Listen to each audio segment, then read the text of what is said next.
Well, good afternoon, good evening, good morning, wherever you guys may be tuning in from. Got another great show. Stefanos is late. Again, it happens. He's a busy guy. Just at a town council meeting. Expect him within the next 10 minutes. Tonight, you guys want to share this one out. We're bringing in Dr. Lee Merritt from the States, orthopedic surgeon, military. And boy, when this lady digs into stuff, look out. I've heard a lot of rumors about the stuff we're going to talk about tonight, but tonight we're going to bring you the proof. And you might want to take a notepad, or you may want to save this broadcast. At the least, you want to share this out because a lot of information we've been getting over the years, a lot of it's been lies as we're slowly learning. So without a further ado, let's bring in Dr. Lee Merritt. Hey, good evening. Good evening. Thanks for coming on the show. Yeah, thank you. Thanks for having me. Let's not do the niceties. Let's just get right into it. We got a lot of material to cover. Guys, share this out if you can. We're getting heavily shadow banned, as the truth always is. You can share this out in private chats and such. People are going to want to know this information, to say the least. So that's what you can do, a little part, but every little bit helps. More people know the truth, the closer we'll get to be getting a better society. Anyways, we spoke, and the last time we talked, we were talking about viruses, cancer. We were talking about parasites. This was a while ago, and since then, I've seen you. I sent you down I don't know if I sent you down that rabbit hole, but what I left you with was, why is it in the Middle East that they give most people antiparasitics or parasite cleanses at least once or twice a year, along with our farmers used to do it to themselves twice a year. Where did that take you? Yeah, we used to do it. We used to treat farm kids once a month, when I was growing up. But this is not by accident. Sun Tzu has his art of warfare. I'm coming up with my Lee Merritt art of biowarfare. And it's basically, if you ignore the proven facts over and over and over a long period of time, it can't be by accident. We've written, when we see government medicine things that they tell us to do and we know it's wrong, we just assume it's just those guys, they went into government because they didn't really want to be doctors, or they weren't very good, researchers, or they don't understand the literature. There's so many different things we say about it. But that's not what I've found. Since I've talked to you last, I've really found some interesting stuff. And it has to do with what they knew when. And the reason I even got into this was because a lot of the military guys that were still practicing medicine during COVID here, that I met, that contacted me, they would tell me about how, not after COVID, but after the vaccine, these young, should be very healthy guys are showing up with cancer, and not just little cancers. I mean, we saw, somebody have a little testicular tumor or something. We'd send them off to the urologist, cured, back to duty, no big deal. But now they're seeing people show up with stage 3 and stage 4 cancers. And so I said to one of these guys, I said, what do you think? I mean, did cancer change its stripes in 2021? There's got to be an explanation for this. And I personally think we're going to find it in parasites, because think about it. What do these guys do? I mean, they're going through swamps, and they're doing all this stuff, and they're probably exposed to a lot of parasites. If it's true what we're hearing about parasites being cancer, that might be it. So anyway, I went on this historical thing. I said, they tell us we don't know what causes cancer. Is that really true? Because they've been wrong about everything else. Why not, oops, am I still? Yeah. So they're wrong about everything else. So why would I trust them on this? Well, here's what I found, and I'm just going to give you 3 dates, actually maybe 4 dates. But in 1909, there was a guy, Harvey Gaylord, in Buffalo. This is before really the Rockefeller Institute or any of that. So this is 1909. Harvey Gaylord was a big cancer researcher in Buffalo, New York. And he said he was giving a speech, and that got written down, and it was published in an AMA journal. And basically what he said was, we have to quit debating whether or not parasites cause cancer. We all know parasites cause cancer. The only question is, does it cause some cancers or all of the cancers? That's pretty interesting. Now, shortly around that time, in fact, it might have been 1906, but right around that time, there was a guy who looked at a town in, I think it was in Germany or Austria. It started with an L, and I'm blanking on the name of the town, Lugich or something like that. Anyway, this town had about 5,000 people, but it had a 1 in 23 death per capita from cancer. That's extraordinarily high. So what was going on? So they sent this guy was a lab scientist, and he went out there and he was looking around, and he discovered that there were two parts of the town. One part was in this very dry, hilly area, and one part was in the low wetlands of the town. And all the cancer was in the low wetlands, not in the high, hilly area. Now, this is in a time when people didn't, move all over the world like we do today. And so this is all, you can't blame this on genetics or anything else. This is just, there's an environmental issue going on there. And then the third one, and this is where we get into, is this a biowarfare program? In 1916, there were these two guys, Kasai and Kobayashi, and they were Japanese researchers. And stomach cancer is a big thing in Japan. They call it gon. And they were looking at animals, mammals that roamed around in the world and ate a variety of diets, whatever they could find. In other words, it didn't apply to mammals like chipmunks or squirrels or something that just ate nuts. They didn't get this. But if you were a forager, like a cat, a dog, monkeys they looked at, that kind of an animal, they discovered that those generally had some spirochetal-shaped parasites in their stomach. But if the animal was healthy, it didn't seem to bother them. So then they took this idea, they took what they saw into the lab, and they started with rabbits that had been grown in the lab that had never been exposed to the environment, had no parasites. But then they took this spirochetal parasite and they fed it to the rabbit.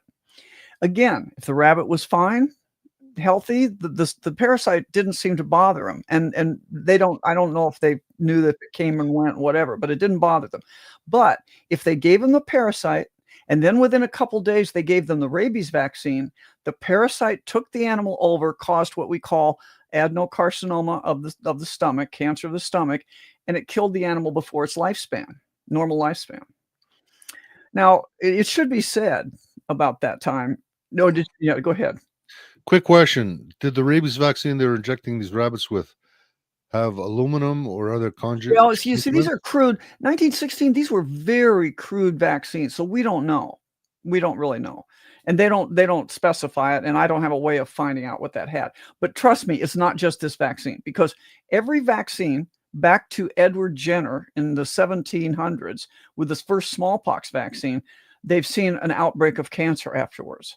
And that can't be mRNA. It didn't have thimerosal. So that was just taking the pus from the cow's udder and swiping it on scarification, where they took a razor and cut the arm.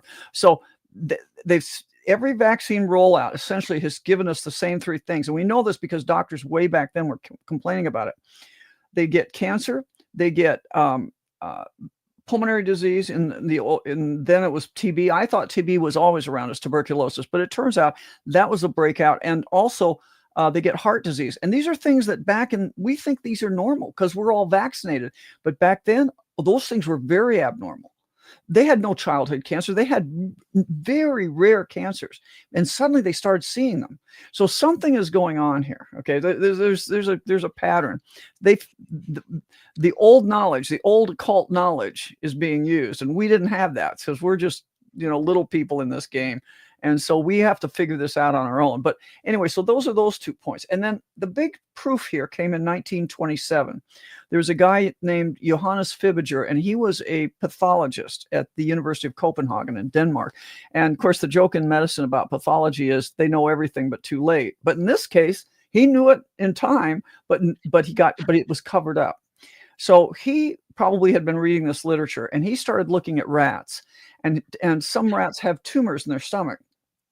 And he discovered, he kind of looked at him. He said, those tumors kind of look like parasite egg sacs. And he cut into one, and indeed it was a parasite egg sac, and he could see the little nematode worms. Now, this is a different parasite than the one in Japan. So this is not like there's one parasite out there doing this. There's multiple. It's a parasitic issue. So he looks at this, he harvests the nematode worms. And these are parasites that I'm sure they're in Canada, but they're all over the United States and in the soil. So he took the parasite, and then in those days, this is kind of funny, but it's part of the story, is important. They didn't have a veterinary arm of the university to give you specimens. So what they had to do is hire rat catchers. So he hires these rat catchers to go out and get these rats that he can experiment on. And he's putting this particular kind of nematode worm into the stomach of the rat. And then he's looking to see what happens. Well, interestingly, at first, all of the rats got cancer. And he's going, wow, this really is it. Parasites cause cancer. But then he got some groups where none of the rats, or very few in the group, got cancer when he gave them the parasite. So now he calls the rat catchers in and he says, so what's the difference between these two groups? They look like the same genus and species, but this group got cancer. This one over here that you gave me the first time, those guys got cancer, but these guys didn't. And the rat catchers said, oh, doc, those guys that got cancer, they were caught in a sugar factory. Okay. So let me review for you, and I'm going to add one. Let me review for you what we knew about cancer. And these are high level guys. And by the way, he got a Nobel Prize for it in 1927, Fibiger. But if you go back today and you look at the Nobel site and you look him up, it will say, yeah, we gave Dr. Fibiger the Nobel Prize, but it's been subsequently determined that it was an error on the part of the committee. A misjudgment on the part of the committee. Well, because it was really a diet deficiency. And then they cite this paper that was published in 1935. So my belief here is that sometime between 1927 and 1935, the world order, tapped the guys at Oslo on the shoulder and said, hey, you can't be given Nobel Prizes for this, because we're going to be using this as a plan, as a weaponized plan, because that paper that they claim disproves Fibiger, you can't find the paper. It shows it like it should be on PubMed, but it's not, and you can't find it. It says your search returns 0 results, or this. And I looked at several other indices. I couldn't find it anywhere, which makes me wonder, because science is about reproducibility. I can find 20 papers that support Fibiger. They didn't bury those, but this one I don't even know if it exists. So this looks like a program. Well, so in the summary of what we knew before 1930 is, we knew there were that cancer had a big environmental, or some environmental component here, that it wasn't just random. Because there were three theories of cancer in 1900 that came forth into the next century. And one of them was the irritant theory, the idea that if you have a chronic sore, it can develop cancer, which that is true. But it doesn't rule out it isn't, because in other words, this doesn't make parasites not possible. It's just that the parasites can get into a chronic sore, I think. I mean, so that doesn't debunk the parasites. The second one was that it's genetic. It's basically you're born with either, now we say in the modern times, we say you're born with a genetic predisposition, but back then they'd think you were born with these early genetic cells that were wrong, and then they just became cancerous in some people later on. And then the third one was parasites. But it turns out, according to Harvey Gaylord, parasites was really the predominant theory at the turn of the century. So that's number one. Number two, there was an environmental component. And number three, that it could be created by parasites, that clearly it had something to do with parasites, and that it only could be created with parasites if you had a particular circumstance, that you either ate a high carb sugar diet or you got vaccines. So when I put this all together, I said, now that is a bioweapons program in the making. And I don't, people think I sound crazy for saying that. I'm just going to say, those two guys, it was published in 1919 in an old journal of parasitology I found. Those two guys, 1916, that time frame, from Japan. This is the time when Shiro Ishii, who was the notorious head of the bioweapons program in Manchuria during World War II, the Japanese bioweapons program. But in 1920, he was going around the world and he was going to visit all these labs, and he went back to Japan and said, we need to really, this is the narrative, we need to get going on bioweapons. And this, to me, looks like the perfect answer. So I got to say, I don't think that's just a random study there, but it's this, you can't have ignored all this. Okay. That's my point, is that when you look at what's gone on, and when I got out of the military, I was actually in Washington, D.C. on a subcommittee of the Congress that looked at defense technology for the naval services, but for other services too, somewhat.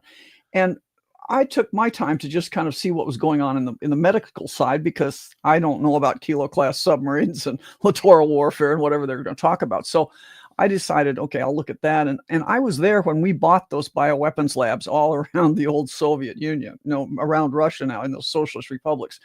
So I know that they've been, today and during COVID, during this whole time, when this is all starting to come out, we're lying. These guys in Congress are lying through their teeth when they say they don't know, they didn't know about these labs. Well, how could you not know? You've been sending W-2 forms to them forever.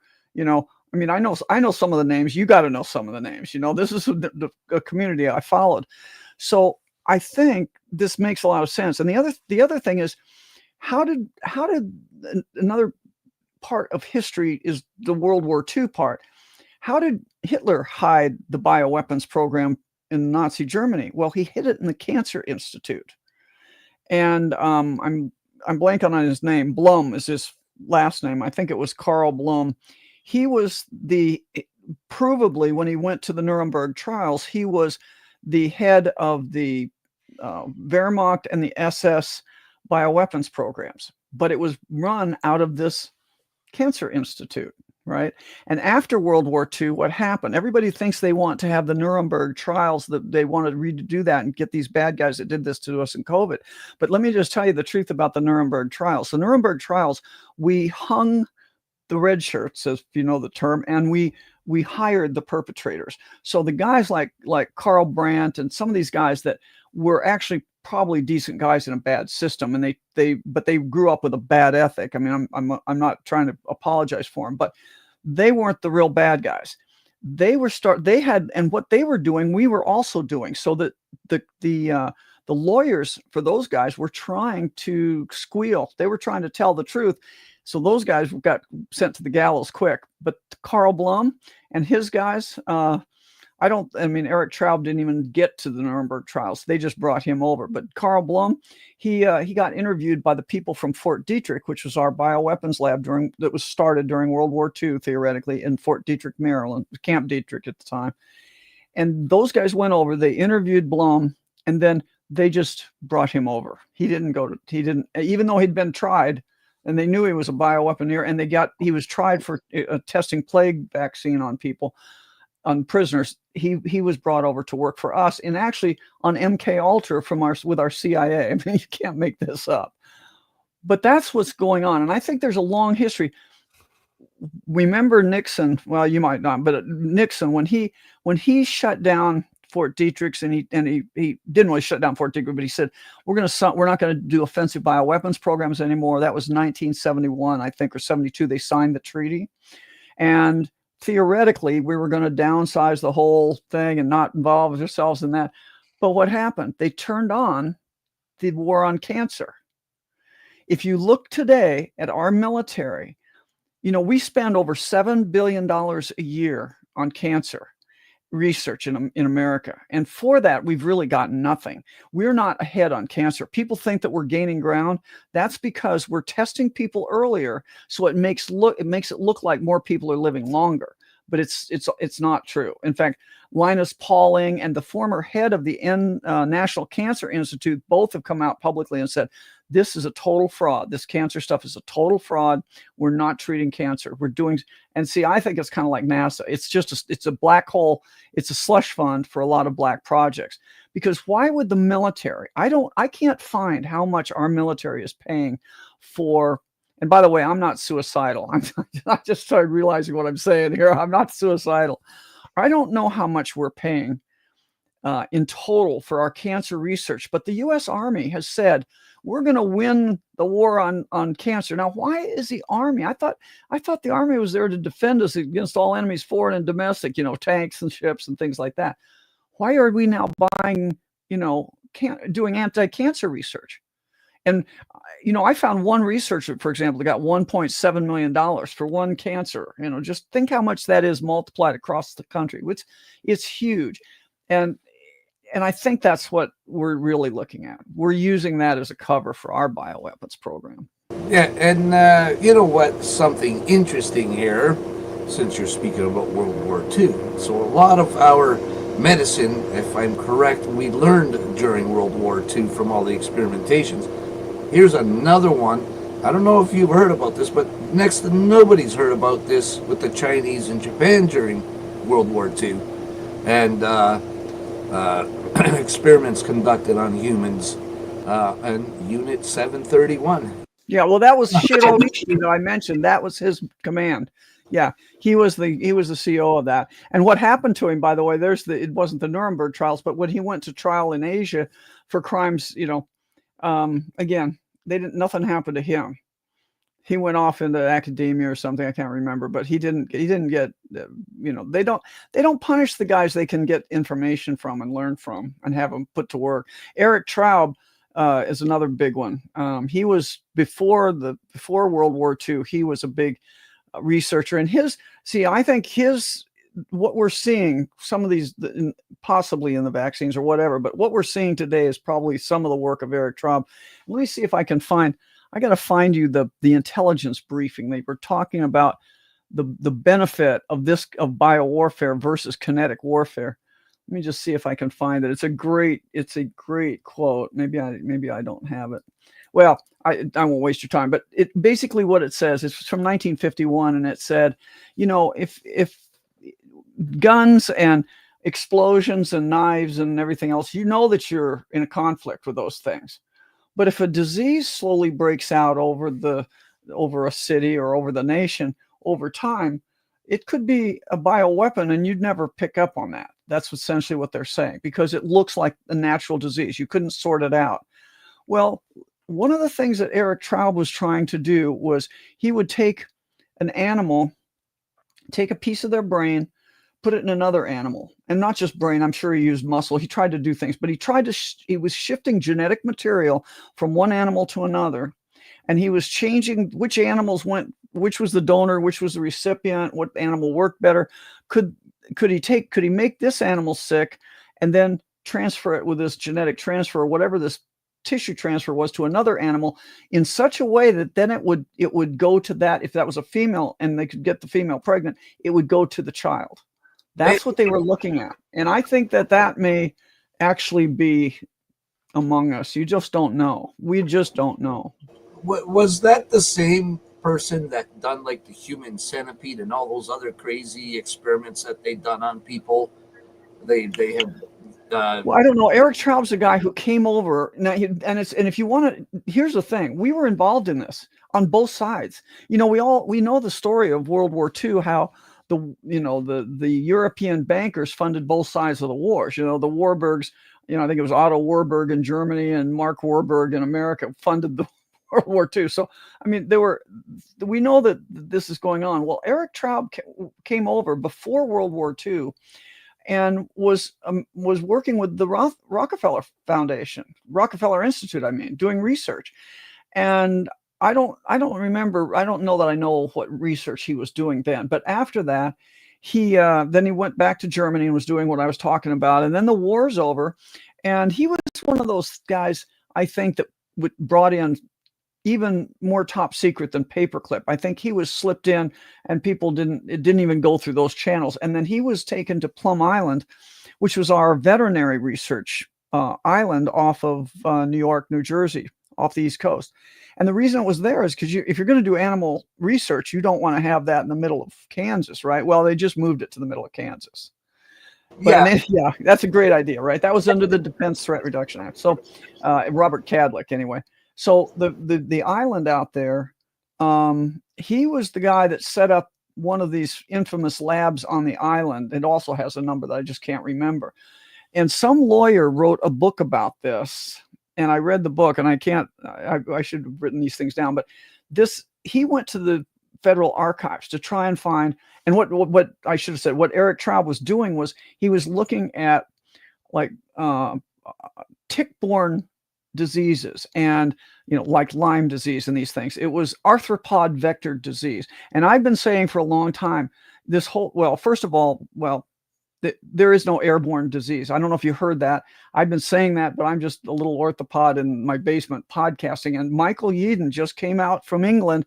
And, this is a guy who is a veterinarian. By the way, veterinarians are the number $1 for bioweapons research. So he's a veterinarian. He was the vice president of Pfizer and the chief science officer in Europe. And what's his PhD in?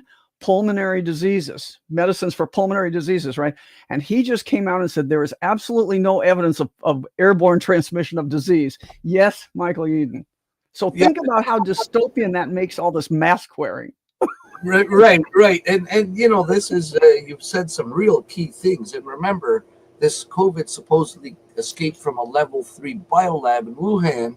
And, and here we got in Canada, we have open air biolabs operating with the same types of diseases and other types of But again, he's saying it doesn't. He's saying you're not going to get it that way. That's the whole point. Yeah. The problem is when it's open air, you can have a number of animals, humans stepping in feces, transferring it. Yeah, you can get sick other ways. It's just not going to blow through the air. But see, the airborne disease point is very, very important. And if you believe that there's transmission between you and me, it's a great anti-human agenda. That's what justifies all this anti-human, stay in your room, don't come out, wear the mask, don't talk to grandma, don't sing in church. That was one of my favorites. So, but if it's not that, they can't justify any of that. Okay. They can't justify any of that. And the other thing is, then when you ask yourself, well, we all got sick at this restaurant. Well, if it were a restaurant, what would you think of before even COVID? I mean, if your whole family went and they ate at Joe Blow's pizza place and they all got sick, what would you think? You wouldn't think that they blew on each other. You'd think it was food poisoning, right? But we're not thinking poisoning because they've got us so focused on this. And the reason is, this makes it that we're doing it to ourselves, each other. Whereas if we realize we're being poisoned, we're going to start looking for the poisoners. That's what they don't want. Again, excellent points. You brought up so many points. I just want to quickly touch on them, and just so our audience can pick out, by the way, hi everyone. So it's really interesting that you said about the Rockefeller Foundation. If you go to the Rockefeller Foundation, they've made up this coronavirus thing. So this is to make people so they're not, as they like to call it, vaccine hesitant. So they also have done, and I watched their meeting. They actually recorded the meeting and had it on there.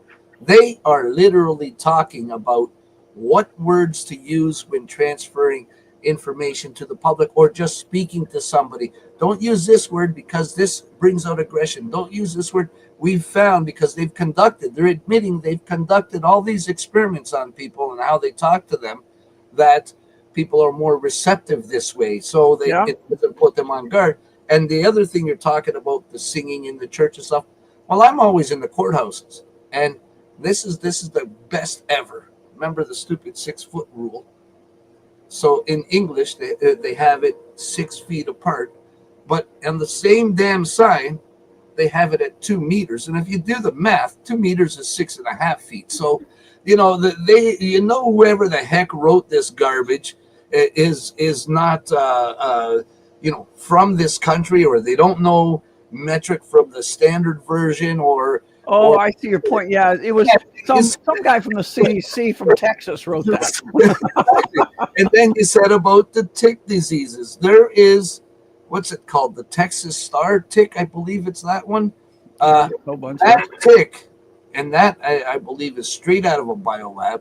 That tick, if you get bit from it, you cannot eat red meat anymore. And once you get bit from that thing, you cannot eat red meat. You have a vicious reaction to it. It's crazy.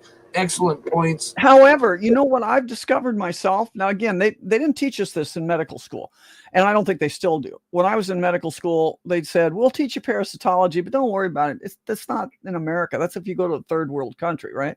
Well, that's not true, because the reason the Rockefeller Institute was set up ostensibly was because Rockefeller's right-hand man, Frederick Gates, told him, we could solve the biggest medical problem of today if you could take your money and we could make this medical institute. And that was hookworm. a parasitic disease. It's actually transferred from the soil to bare feet. So they solved it by wearing shoes, to be honest. But yeah, you know, they knew we had parasites. They just weren't telling us about it. So, Yeah, and I'm not suicidal either, since we're on. Yeah, that's good. Yeah, so I think that we're in a very long-term bioweapons war against us. And I just want to point out, this is something, because I'm working on a book. This is, what's the purpose of all this? You know, people say, but what's the motive? Everybody thinks it's just money for the pharmaceutical companies. Trust me, it is not just that. And how far back does it go? It goes back to ancient times. So this is from, you know, Plato's Republic. Plato's Republic is supposed to be the preeminent political treatise in the world. I mean, that's what they say. I think they say in the Wikipedia, they say it's one of the world's most influential works of philosophy and political theory. That's what they say about this book. Now, this is in a chapter on marriage. And I will just preface this by saying the elite of the world are all eugenicists. They believe in eugenics, that we should keep the bloodlines pure, and, you know, we shouldn't be raising inferior humans, and we should keep the population. But this is Plato, you know, this is 375 BC, talking exactly about this. He says, and he's talking to, this is the Socratic dialogue. So Socrates is talking to his student, and he's talking about why in the future they're going to need tougher doctors. He says, now, you know that when patients do not require medicines but have only to be put under a regimen, and by that he means diet, the inferior sort of practitioner is deemed to be good enough. But when medicine has to be given, then the doctor should be more of a man. I kind of like that. Anyway, and so Glaucon, the student, says, well, what do you mean? Why? He said, well, because our rulers will find a considerable dose of falsehood and deceit necessary for the good of their subjects. We were saying that the use of all these things regarded as medicines might be of advantage. There are other things which they will have to consider, such as the effects of wars and diseases and any similar agencies, in order, as far as this is possible, to prevent the state from becoming either too large or too small. So it's all about, you know, Plato should be, his picture should have been on the Georgia Guidestones, right? Keep the population in 500 million, blah, blah, blah. Yeah. And then he goes, this is the last part of the quote. I mean, this is a whole chapter. I just took some excerpts. It says, I said the principle had already been laid down, that the best of either sex should be united with the best as often, and the inferior with the inferior as seldom as possible, and that they should rear the offspring of one sort of union, but not of the other, if the flock is to be maintained in first-rate condition. So he's talking about us. We are the flock, right? And he says, now, he cautions me, he says, but these goings-on must be a secret which the rulers only know, or there will be a further danger of our herd, as the guardians may be termed, breaking out into rebellion. The guardians are like the military, the police, the people that are guarding the rulers.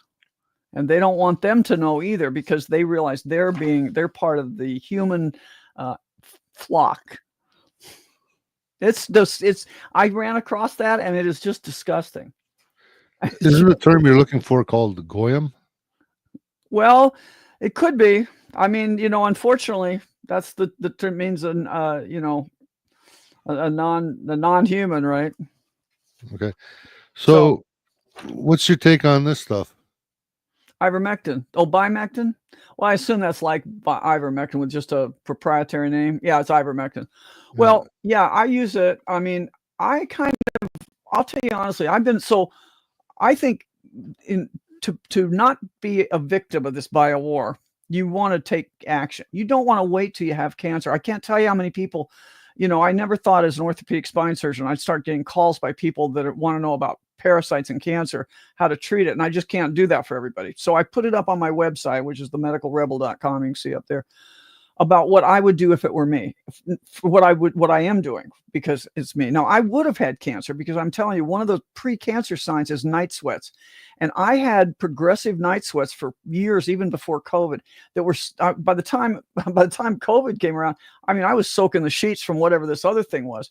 But I took 3 days of it wasn't that one, but a parasitic medication, nitazoxanide. And I just chose that one for a reason. 3 days of it, my night sweats gone, never came back, as long as I keep ahead of the parasites. So I've been treating myself now for 2 years, and it makes a huge difference. So don't wait till you get cancer. Start now. And the 3 drugs that I think are easy to use and good to know about, it's mostly, I like to start people with fenbendazole. That's Panacure. You can buy it in a tube. In fact, it looks like this. This is Panacure. I don't know.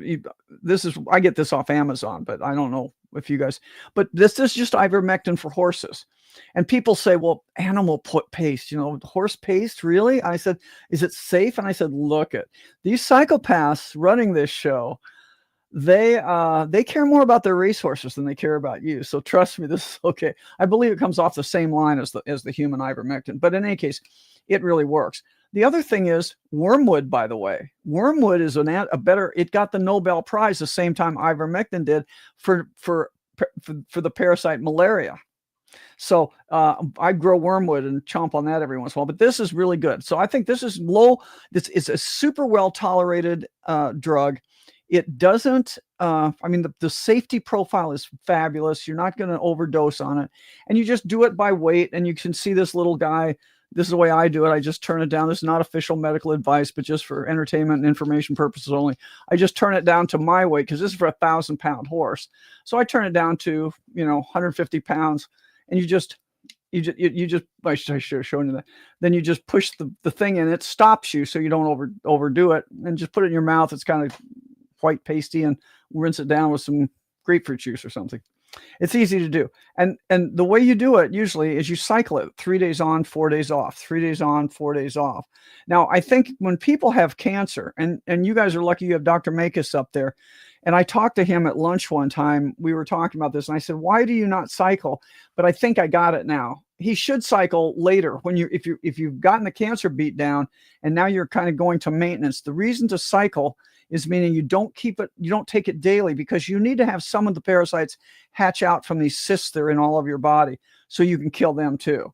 Otherwise, they may stay in their cysts and you are stuck with them. So I think that's why cycling makes sense. And that's based on what we know of the drug for other medical, like autoimmune problems that we've seen. But so fenbendazole is my number 1. Ivermectin's probably a number 2. And nitazoxanide. Now, I love nitazoxanide. I started with nitazoxanide, but for some people, especially if your liver isn't clean, that might not be your best. You can have some liver. It's a little bit more stressful on the liver. So I don't recommend people start on there necessarily, but if you can't get benefit, if you don't think you're getting benefit and you want to try something different, I like that one. It's expensive, but we were able to get it from India cheap, but now there might be a little while before we can do that again. Just because of the tariff thing, but that's temporary. What is that one called again? Can you spell it out? Nitazoxanide. No, Nitazoxanide. Talk about putting her under pressure. What are you doing, Ed? My goodness. So spelling test. Now you want me to spell how about DCA? BCA. D as in David, DCA. I'm not sure what you're saying or what you're talking about. For cancers, it's supposed to be a very, don't even try to get me to say it, dihydrochloride or something or another. Oh, you're talking about chlorine dioxide.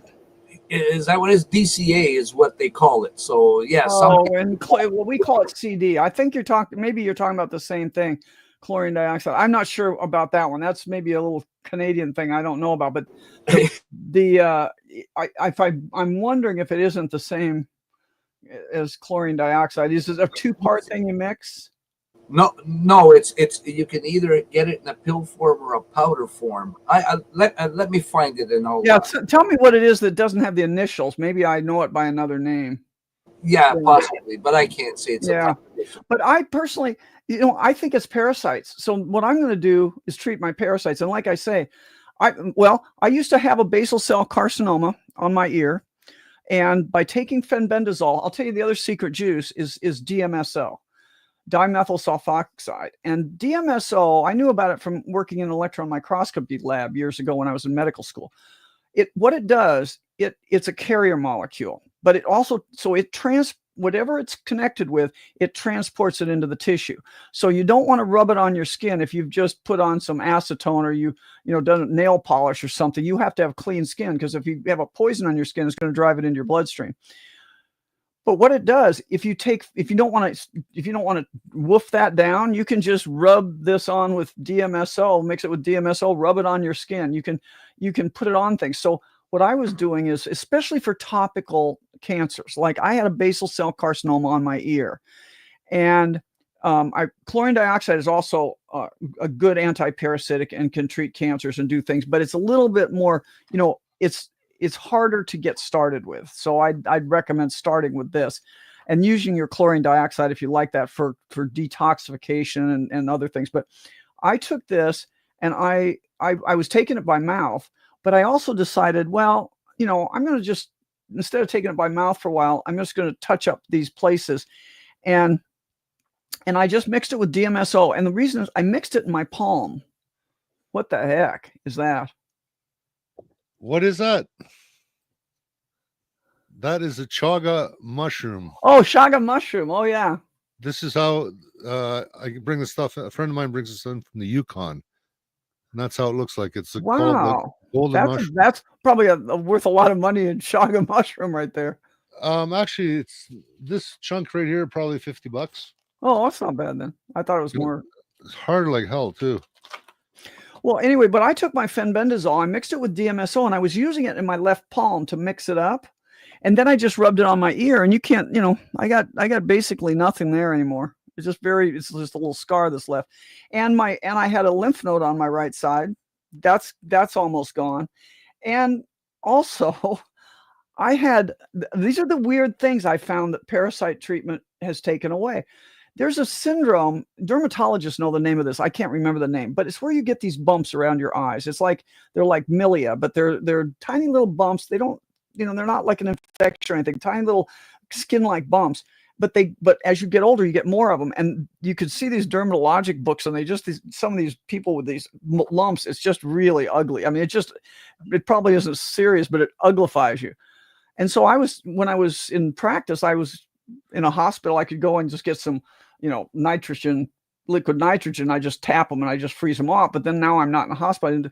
So I did the same thing. I took my Panicure, my fenbendazole, I mix it with a little. Now this way you don't want 40% DMSO. You don't want anything stronger than that around your eyes. And I just rubbed on my eyes, and I swear within 2 weeks they were gone. And at one point later I had a little black thing under my eye, and I put some on it, and these two little white kind of worm-like, didn't move, but they came out they looked like little tiny pieces of spaghetti coming out from under my eyes. And they were just kind of like goo. I don't know what it was. It was very weird. But the weirdest thing, and I say this as an orthopedic surgeon, Dupuytren's contracture, which is, nobody knows what that's called. It's named for that, for the French discoverer. But it's where you've probably seen people. It's people that get older sometimes. And I was starting to get it, where you get these lumps in your palm, and then your fingers start going down. In fact, the story goes that the schism in the Eastern Orthodox, Russian Orthodox Church occurred over whether to bless people with 2 fingers or 3 fingers. But one of the risk factors for it is red wine drinking, and all the old popes drank a lot of, all the priests drank red wine, and so some of them couldn't get the same number of fingers up. But anyway, that's Dupuytren's contracture, and I was starting to get it, and my fingers were starting to come down, and I thought, oh gosh, I don't want to go and have surgery. But that's really the treatment for it up until now. And I'm telling you, fenbendazole, it's a parasite. I think it's going to turn out to be parasitic scarring in your hand, because just by accident, I was mixing it up in my hand to put on my ear, and it's gone. So the word that I'm more used to pronouncing Latin words than this, but it's sodium dichloroacetate. I believe that's what. Okay, you stumped me on that one. I'll look it up. I just don't know what that is. What's that? And they use it as a.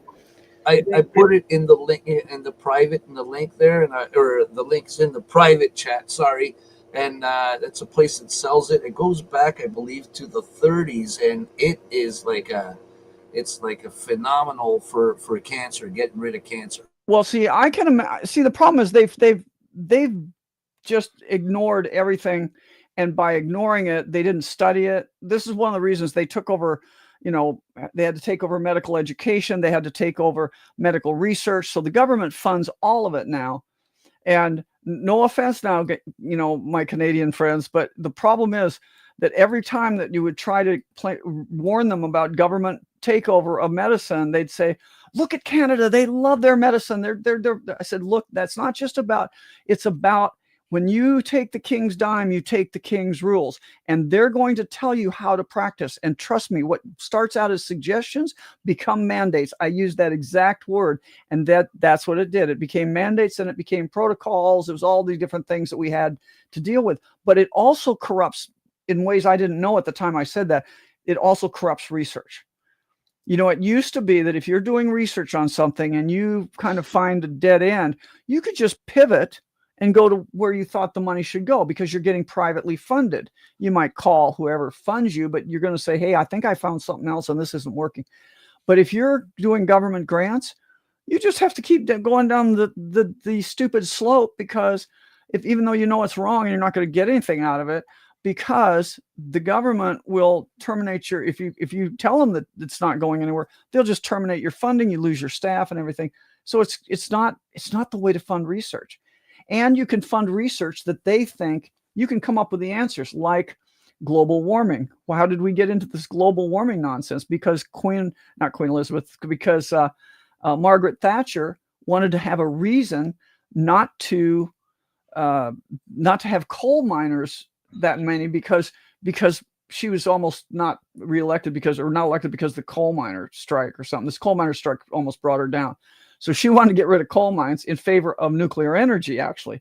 And so some Swedish it was a Nordic guy that just happened to throw away line at a meeting that maybe we don't have to worry about global cooling, because we were worried in the 70s about global cooling, remember, because of all this carbon in the air that might be acting as a greenhouse type effect. He just threw that out without any data or anything. He just kind of commented on it, and then everybody found it. They ran with it because money was put on the table by the government to find a reason to find a reason to go over to nuclear.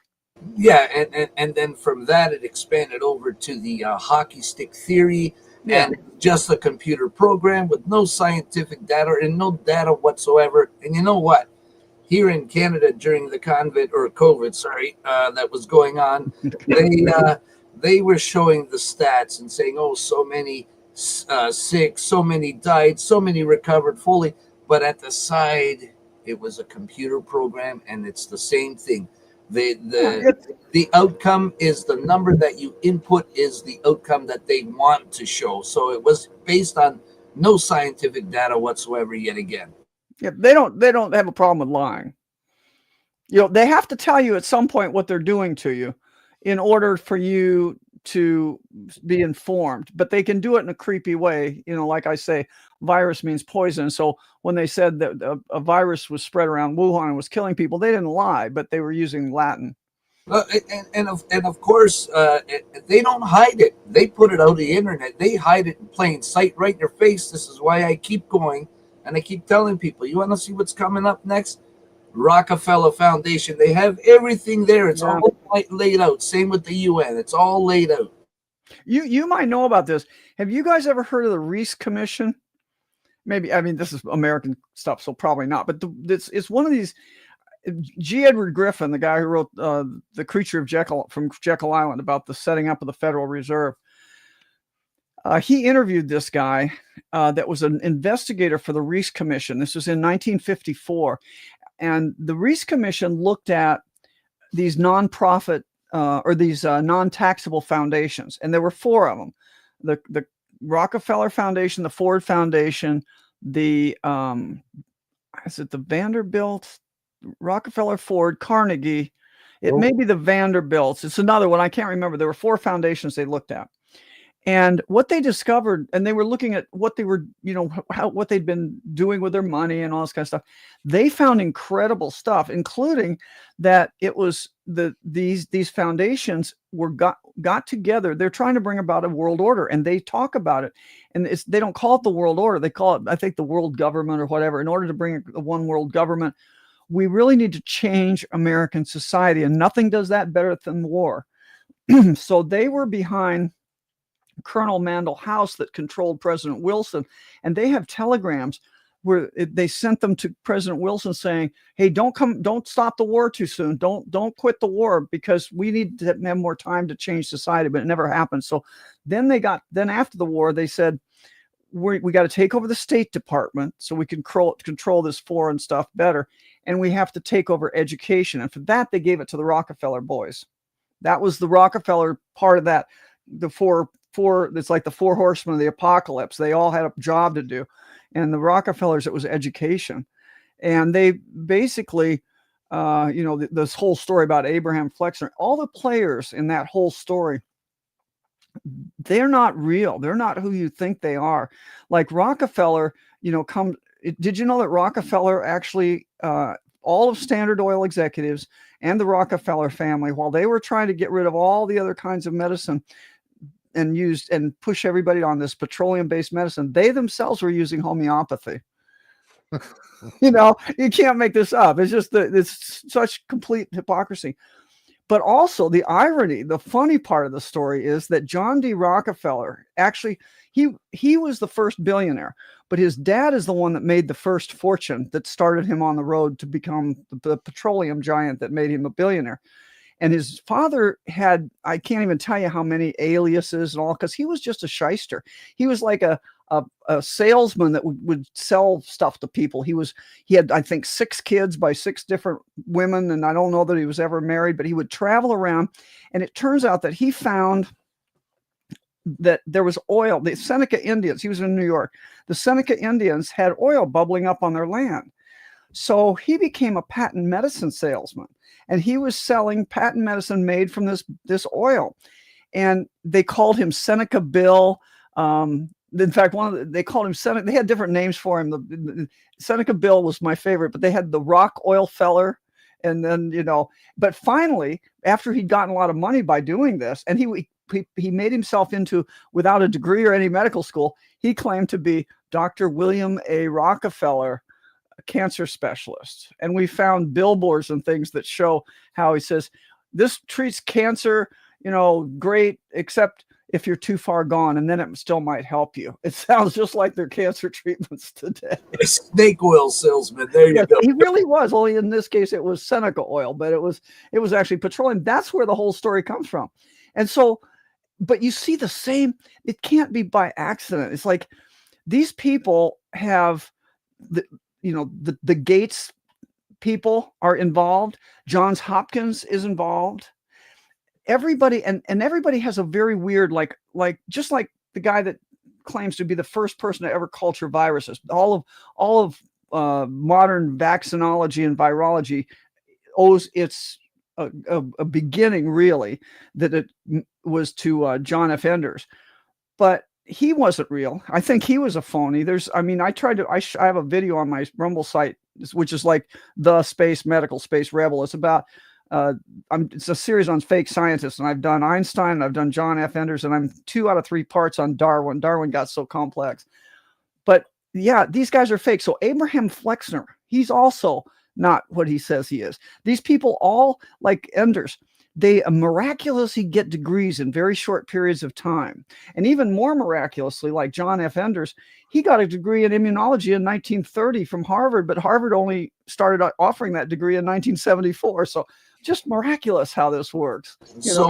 I guess it's donate about 20 million and you get an honorary degree and suddenly you're a doctor. Or even I think it's even worse than that. I think that's what I used to think, but I think it's even worse than that. See, I think this is a program they're running. If you look at Charles Darwin, you'll love this one. I mean, I know it's not about parasites, that's what kind of, but this is so much fun. You got to hear this. Charles, when I started to look, see all these stories, all of these people that they make up to make this whole story fit about the way the world works, which is the Matrix. It doesn't work this way. It's the Truman Show. It all has to have fake people that they use to make this fake science. They can't really just do it on their own. So Charles Darwin, what do we hear about him? I mean, we hear about he's a botanist, or he's a naturalist Charles Darwin, and he spent 2 months in the Galapagos doing all this research on coming up with all these beautiful drawings of birds' beaks that you see. None of that is true. In fact, this is the funniest part. Charles Darwin was a terrible student from the time he was 13 years old. He barely got a degree because his rich daddy got him into Cambridge and sent him to France and said, before you come back, just learn something so you can come back. He finally got a degree in 2 years in theology. Okay, not in any kind of science. I can't. So, but his association with fate with rare animals is that while he was at Christ Church, Cambridge, he and his buddies played cards once a week, and they formed the Gluttony Club where they ate rare animals. That is really the story. Okay. Now, if you want to see how crazy I've gotten, I'm trying to disprove the whole thing. I don't really care. Even that people can argue evolution one way or another. I'm just arguing about who Charles Darwin was. Because one of the things that you can also notice of these people is they're all filthy rich. John F. Enders inherited $19 million to take himself to Yale in 1916. That is the equivalent, somebody calculated, of $305 million now. Okay, that's a lot of money. So Charles Darwin was the grandson of a doctor that was offered to be the doctor for King Charles. So he was Charles II. So he was big money. His father was big money doctor, famous people. And then he marries the daughter of Josiah Wedgwood, the pottery people. So he's got big money. He's never needed to work in his life, but he gets this, they need somebody. But and then the other thing is, he's not the guy that came up with evolution, I'm sure, because, and it can be provably shown that there was books going back to the 1600s that gave his idea of the fittest, survival of the fittest, how genetic change over time because of the pressure of the environment. That's the story they want out in the world for whatever reason. They needed to have this story of evolution to the humanity, and they had to have somebody that was the face of the story. They tried to push it on their own just through literature and scientific papers. His grandfather wrote the book Zoonology, all about this, but they just couldn't push it. So they needed a guy, and he was not worth anything. He was such a bad student compared to everybody else that they needed him. So what did he do? Well, theoretically, he's on the Beagle and he sails around and does this. So I actually queried, I know how to read deck logs now and to get the British Admiralty records. And it turns out, at the most, being charitable, he spent 90 hours on the Galapagos. 90 hours. And his notebook from there didn't have all those beautiful pictures in it. Had two pictures, one with a couple mounds that were with some scribbles on it, and another with this kind of like lollipop looking thing that was some scribbles on it. You could barely read it. And that book was missing for 20 years from the Cambridge Library, and then miraculously returned looking newer and different than the old book. You see, I mean, you wouldn't buy art with that provenance, and this is all made up. Yes. And other people came up with the theories, and they probably wrote, he didn't write, they wrote it. He was sick all the time when he came back from the Beagle, and interestingly, the captain of the Beagle, before he got on it, the captain committed suicide. And, probably, I don't know why. We don't have any idea. But the captain that he was on, Fitzroy. Now, Fitzroy was the real deal, I think. He was a real competent sailor, was considered the biggest scientist in the British Navy. And he developed the Fitzroy barometer, which they have pictures of and you can see today. But he committed suicide later. And I think that they forced this guy on them, and they weren't happy about it. And but that's what's going on. So we have fake scientists, we have fake science, and it's to create a narrative that they want pushed out there. So it's just, you can guarantee when the narrative is when everybody seems to have this talking point in their head, like take Tylenol when you're pregnant. Are you kidding me? So there's talking points in your head that's being pushed out there by not a good reason. That's the intelligence services working you. And the other interesting thing is on this theory of evolution, when they're teaching this stuff, the funny thing is, I pay attention to words, I pay attention to detail. That's just the way my mind goes. And when I read theory of evolution, it's a theory. It looks good on paper, but there's no actual evidence of it. Well, that's my point. Certainly, here's a guy with no scientific background, who's going to very primitive islands. And like I was in the Navy, but my husband, I was never on a ship. My husband was on a ship. And I said, Okay, let's suppose in the modern military of today, the modern Navy, you pull into Hong Kong or some port, how long would it take you to get off the boat?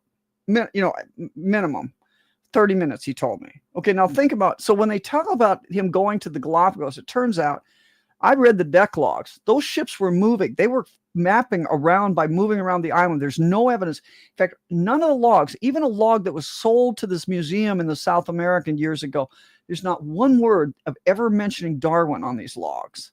He's the man that wasn't there, right? And then they claim that he did all this research. He doesn't know this. He's not a researcher. He doesn't know field skills. He's never done this. All he's armed with apparently is a piece of paper, this booklet and a pencil. And he only has 96 hours to do all this theorizing and all this looking at all these different animals, and nobody's bringing it to him. He's going to have to walk around the island and find stuff, right? It just can't be. It just can't be happening the way that they tell you this. Because we do know when other people got off the ship, they named them, midshipman so-and-so, who's the lowest ranking, almost officer on the ship. He's the lowest ranking officer. So the midshipman they'd name, but they don't name Darwin. And there's even a crazy story of him going on the ship. And I'm just saying this because if you want to trust, it's not, if you want to trust that there are these viruses, in spite of what you're hearing, if you want to trust that there are these viruses, these little flying unicorns that go around and make you sick and that you should wear a mask, I can't help you, but trust me, this is being run by the intelligence services. They own it all. And they own the education system through these foundations. They own the publishing of science, and they stomp you if you don't. In the old days, now I think we're winning enough that there are too many of us talking now. I don't know that they can stomp all of us. So I think we're going to get out of this. What's your take on COVID? Have they isolated it in a human being, or are we still working on Chinese computer? Are you serious? Yeah. Okay. No. Again, if there are no viruses, there's never been any virus isolated. Okay. If there were no computers, you would not have a genome of a quote virus. It's all composited. Think NASA pictures of space. I mean, or the moon or the Earth, where they have to, everything is composite. It's not in one picture. That is exactly, if I told you how they got we got the genome of SARS-CoV-2 that we vaccinated everybody with. If you got one of these vaccines, you got it from this source.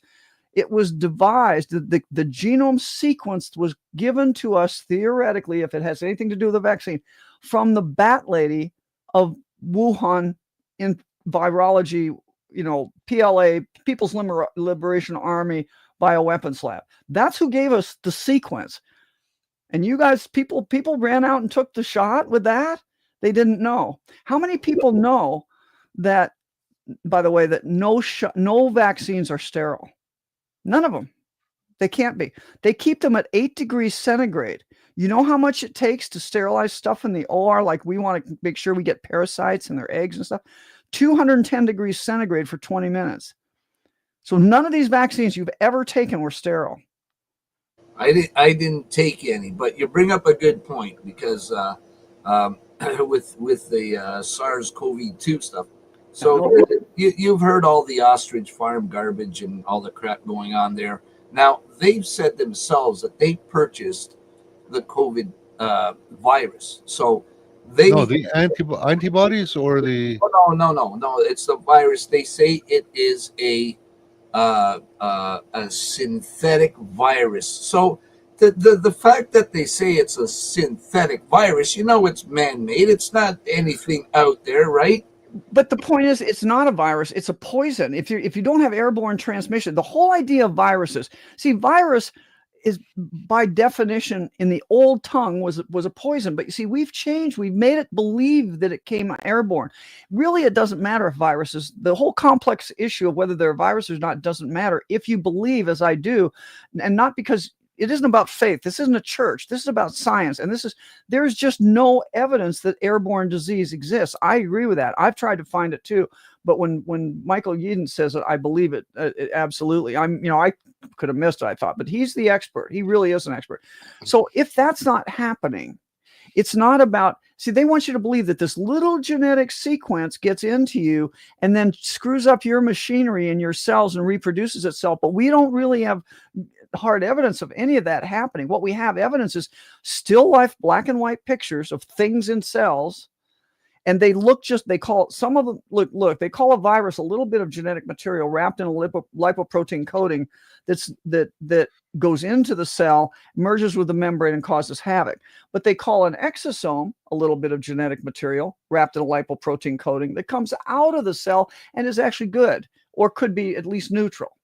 Now, I could show you pictures. You can't tell the difference between these two things on an electron microscope. And the other point to say, a guy named Harold Hillman wrote a big book about this, which you can buy for $4,600 because they don't really want you to have it. But it's a beautiful book about the artifact of electron microscopy. And it's true. We don't even really know what a human cell looks like. And by the way, when they tell you they sequenced the human genome, they sequenced it, but they only know about what 5% does. So they don't really know as much as they're telling you. And this idea that this is an airborne disease has not been proven. In point of fact, it was disproven in China initially. There were 10 million contacts that they followed of people that got COVID, and in their condos or apartments in China, and none of them transmitted it to anybody else. How can this be an airborne disease? Yeah, and when I speak of this COVID crap, that's what I always call it. I call it a pointer. I never say it's a virus. You call it the COVID con. So yeah, and the other point I'm going to have to disagree with you, where you say that we got this little genetic piece and it gets in us. It did get into us. Well, not me, but a majority of people through a needle. Right. That's the way it does. In fact, Judy Mikovits, I listen to her at lectures periodically because we're at the same talks. And finally, I said to her one time, I said, Judy, far be it from me. I'm just a dumb orthopod. You were, working in the lab in virology. However, you got to stop talking about viruses, because you're not talking about viruses. You're talking about you're talking about what Eric Traub did. You're talking about genetic translation of one species genetic stuff into another and she said, yeah, it's infection by injection. I said, right. But when you say the word virus, people think airborne. And that is the key point here. Don't think airborne. It's not airborne. In fact, during COVID, there was a study done by the CDC, or published at least in the CDC's journal, Infectious Diseases or Emerging Infectious Disease. I can't remember the name of the journal. I'm picturing it right now, and I can't. But it was about whether or not you could take care of, if it made a difference in influenza patients, if you wore gloves, if you used gloves, if you sanitized your surface area and wore a mask, and it did not. Okay. Now, if it doesn't do it for that, but here's the thing. Why? See, this is the thing. People just they can't figure out how we could possibly have disease that doesn't transmit between people. Where are we getting it? Well, again, besides the poisons in your environment, there's an electromagnetic component. And so again, we go back to the British Navy. During the Napoleonic Wars, when the British were sailing all around the world, and they'd have ships out at sea for months at a time, sometimes, people would sometimes start getting sick, like the whole ship would start getting sick, but it hadn't come into contact with anybody outside the ship. And at the same time they were getting sick, people in Sydney and people in London were getting sick, all within a day or two. Now, how do you explain that? It can't be. In the age of, as they say, wooden ships and iron men, you cannot sail that fast. There's no air transport, and you can't breathe on somebody half a world away in one day. Okay, so that cannot be an airborne germ of any kind. It was not medicine that figured this out. It was astronomy. So an astronomer at Cambridge, an astronomer in Winnipeg, and then there's some Chinese guys and a bunch of people. But the first two were this Winnipeg, it's a mathematician actually, I think, at Cambridge, and a Winnipeg astronomer. And they looked at the correlation between sunspots and outbreaks of flu. Most people don't realize that influenza doesn't have it. Again, we're making up the virus. It doesn't imply virus. Influenza just is Italian for influence. And we never had a yearly flu season until we laid down the telegram lines. But what we did have was people would have pandemic influenza and it would happen on like a 10 or 11 year cycle. So like it might go 30 years and not show up, and then it would show up, and then it'd be 10 years the next time or something like that. Well, it turns out that's the sunspot cycle, and these guys figured it out. And they think it's also with other diseases too, because, and here's why, we are electromagnetic beings. We make our energy just like Grand Coulee Dam makes energy. And it involves, but so Grand Coulee Dam makes water from the water coming from the high point at the lake above, falling over the turbines down to the river below, right, and going away. So it needs a gradient. It needs a high to low water supply. In your body, the way you do it is with hydrogen ions. You need a high to low charged particle. And that charged particle goes into tiny little turbines in your mitochondria and literally creates energy from ATP by this method. But if you step into an electromagnetic field, what's it do to charged particles? It decreases the gradient. And suddenly you can't get toxins out of your body and you get sick.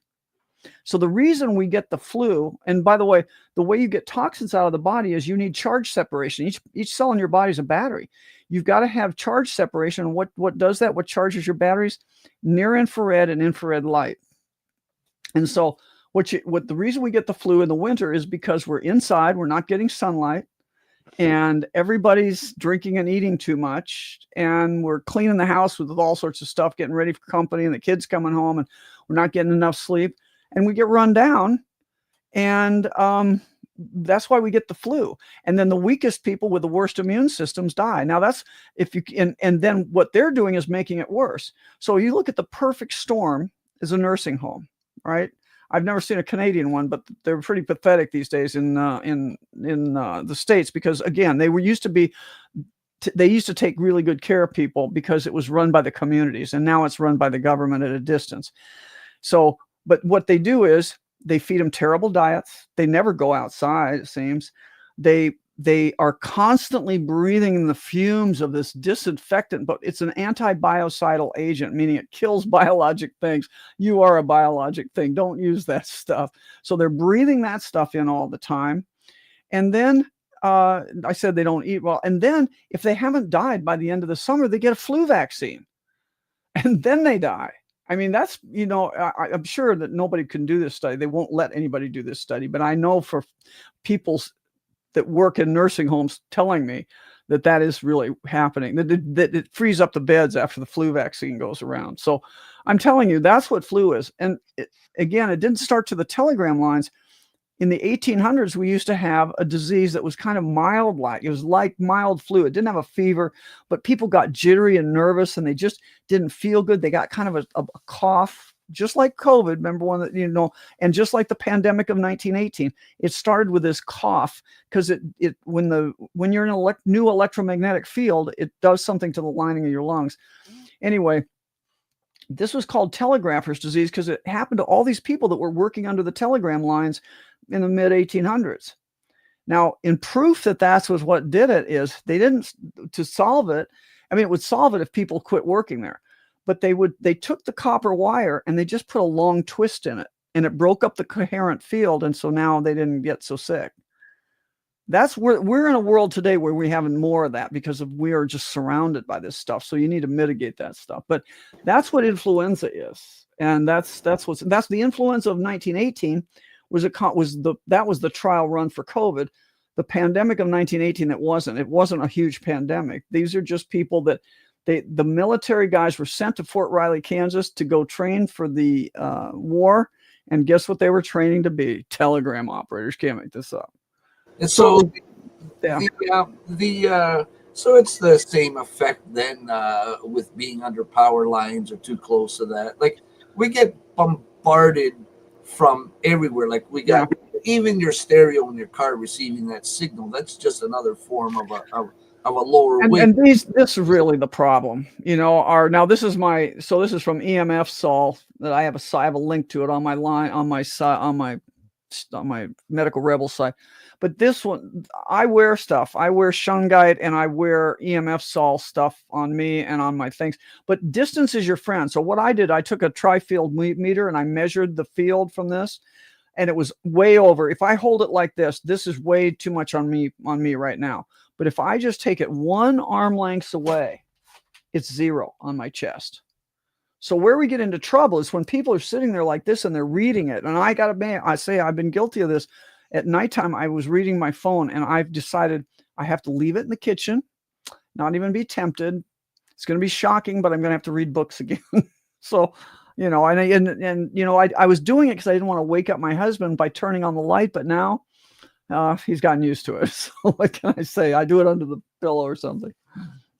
And that's a, you know, what can you wear? Like, you can get the odd thing. You can put them in like those Faraday bags. You can do whatever, but clothing wise, you know, you get bombarded. Is there anything they make in clothing? Is there any type of thing less than walking around in a wire cage or your whole body? Right, but there's some mitigation things you can do. And again, you don't really something. It seems like what could a little I don't have it on me. I guess I do. Yeah, I do. But I've got this is Shungai, but I've got an EMF thing. It's only about this big. I was trying to find the one I don't have there. So I have one of these that I put into a little lanyard around my neck, right? And I just wear it all the time. So it doesn't look very big. How can it do it? Because just like putting the twist in the copper wire, it disrupts the coherence of this stuff you're getting bombarded with, and it's close to you. So it's the inverse square law in physics. I mean, the like radiation diminishes with the inverse of the square, so of the distance. So it goes down rapidly as soon as you get away from it. And that's the point. This is close to you, and the tower's way over there. So it does make a difference, I think. And they've proven it, because that's why I use this company myself, because they showed that your routers, the worst things are your routers in their house. Probably your routers will prematurely mold bread if you put it right up next to it. I mean, they've done several different types of tests, but they show how it prematurely molds bread. And then they put one of their little different thing than this, but it's something under the bread, and it doesn't prematurely mold it. So I think it does work, but it's not. I'm not saying it's optimum, but it's better than what we've been doing. And really, you just got to get used to not having your phone on you all the time. There's also things like I use the wellness blanket. It's came from the Russians, from their testing on platinum fabric for the cosmonauts, or palladium fabric for the cosmonaut suit, and it recycles your biophotonic energies. The Russians really are way ahead of us on this stuff. They know what's going on. And they also know about how you can transmit disease. It was Kazanachev and Gurovich was his name, that showed how disease can actually be transmitted electromagnetically. So potentially, from their research, what could happen and could be part of what's going on is you could capture they found it was photons in the UV range. You capture the phytophotons, and you could project them out. Think this Travis Scott concert, for example, or something. You know, there's all sorts of potential there. Yeah, very, very interesting. We're at an hour and 20 minutes. This has gone way too fast. I forgot what we started off talking about. Oh, yeah, parasites, I think. And parasites, yeah. But sometimes it's fun to just talk about other things. It is. It actually. Yeah. And that's why I'm going down these history routes. It's like I'm really fascinated now by symbolism, because if you want to know what the deep state evil guys are doing and who they are, you got to learn the language of symbols. Like Manly P. Hall said, when humans learn to read the language of symbols, then a big veil will fall from their eyes and the truth will be known. I think that's what's happening now. Have you ever heard of H5N1, the avian flu? Yeah, and that happened. When did that happen? Oh, and let me tell you something. I'll tell you the scam of this whole thing. But that happened when we first brought on cell phones. The 2009, that was a big time. Not just 2009. What was it? What was the year? Whenever it was, that was when the big cellular jump came on. That would happen. But here's the deal. Okay. When they did the COVID tests, and maybe I'd said this the last time I was on the show, but it was worth repeating, because people think the COVID test, well, it could work, but they just overcycled it. That's kind of the story that has been out there. That is not what's going on. Okay. The point is, you can't use that type of testing to do diagnosis. You can't do it. And what they're doing is, there were 18 tests for COVID, and they had 16 bases that were placed in the test sequence. They claimed that the sequence was taken from the spike protein area of COVID, that these 18 different tests were from this area, picking different proteins in that area. There's an index to genetic sequences. It's called, the gene bank is at the NIH, and then this index is called the BLAST program. So you could take these sequences and you put them up into the BLAST program and you ask them where this is from. Now, if you're going to tell me that when I take a test in my nose for this virus, and that if it's positive, you got it. Oh yeah, there's nothing else like that. This is a unique virus never seen before. So if you're positive, you've got the disease. Okay. I did 18 of these. I ran them through the BLAST program. It should come back. If it's going to really test for SARS-CoV-2, when I run the sequence through it, better say SARS-CoV-2. You know what it said? Homo sapiens gene 8, Homo sapiens gene 5, Homo sapiens this. We're Homo sapiens. They were testing us to our own genome. This is what I'm telling you. So that happened, and it was from the Guangdong province of China, where it escaped in 2002. Yeah, that's just all. I'm going to raise the BS flag on that whole story. It came from our labs, probably. It's probably DARPA and us that did it. I hate to say, but we met the enemy and he is us. But it didn't question, but you're H1N1. So then I wanted to see what they're killing our herds from for the bird flu, H1N1. So I said, I'm going to take their sequence. Well, guess what? Maybe I've been talking too loud about this because now they're not publishing the sequence. But I went back in time to when they had it in the past in Europe, the H1N1, and I got the sequences from then because they were doing it way long time ago. And guess what? Homo sapiens. Now, I didn't think about checking them against Gallus, which is the chicken. I should have done that. But I should go back and do that because it probably shows that too, because you and I and bananas share 60% of our genome. And they don't know what 95% of it does. And it changes position. They have transposons. They have all these, and it's electromagnetic. So whatever they think's going on in your DNA, and they tell you they put RNA in this vaccine, I don't believe anything they're telling me now. They don't know. This is all smoke and mirrors. The matrix here that we're in is made by fear and chaos and confusion. And the way you step out of it is just don't fall for it. Just go out and live your life. Don't get in a mask. Go out and garden. Get in the real world, because this digital world, it's fun for us to do this, and it's important for us to do this and talk about these things. But you always have to keep in mind, like we're just experiencing this with the whole Charlie Kirk thing in America. You got to keep in mind that everything we're watching is not firsthand. We're seeing everything through a lens that's digital, and digital can be manipulated, and everything can be manipulated. It's not. So this whole thing is we're medically manipulated, unfortunately. But SV40 is real, is it not? Simian virus 40? SV40, again, it's a genetic sequence from monkeys. Okay. That's all it is. You can call it a virus, but it's just a genetic sequence. It doesn't go airborne.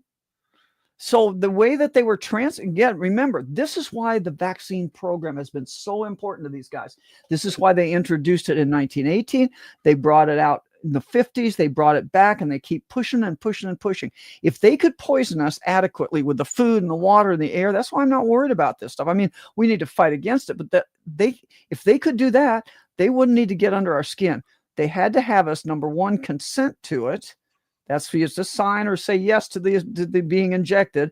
And number two, you have to put it under your skin, into you, because that's the only way they can spread these things. That is not what you and I were taught a virus is. Okay. We were taught, oh yes, a virus, it's airborne, it blows around and gets people infected. They never could they tried to make things airborne, like the Reston House and things. They couldn't do it. Yeah. But here in Canada, you didn't have to say, yeah, I'll accept it. I'll take it. All they had to do is give you ice cream. All they had to do is do what? Give you ice cream. Come down, get your shot. We'll give you an ice cream cone. Right. But you're agreeing to it. You've made a contract with these guys. This is what Satan does. You contract. And so if you want to get out of the contract with this vaccine and you took it, the first thing you have to do is repent of your contract. You need to say, nope, made a mistake. Sorry. I want to take that back. Let's walk that one back. And I want to get out of this. And then you go about getting some antiparasitic medication, get some chlorine dioxide. There's multiple things you can do. I've got a thing on my site. We don't know it all yet. We're just learning as we go, but I think we're finding out a lot of stuff. But what I'm going to tell people not to be afraid of is they want you to feel hopeless if you took this vaccine. They want you to feel like now the new thing is, oh, you're not even human anymore because it's gotten into your DNA and we can patent you. This is all nonsense. Okay. I mean, they can try claiming you, but you should assert your sovereignty because they don't really. The guy that is the father of CRISPR says we can't do that. So don't believe them.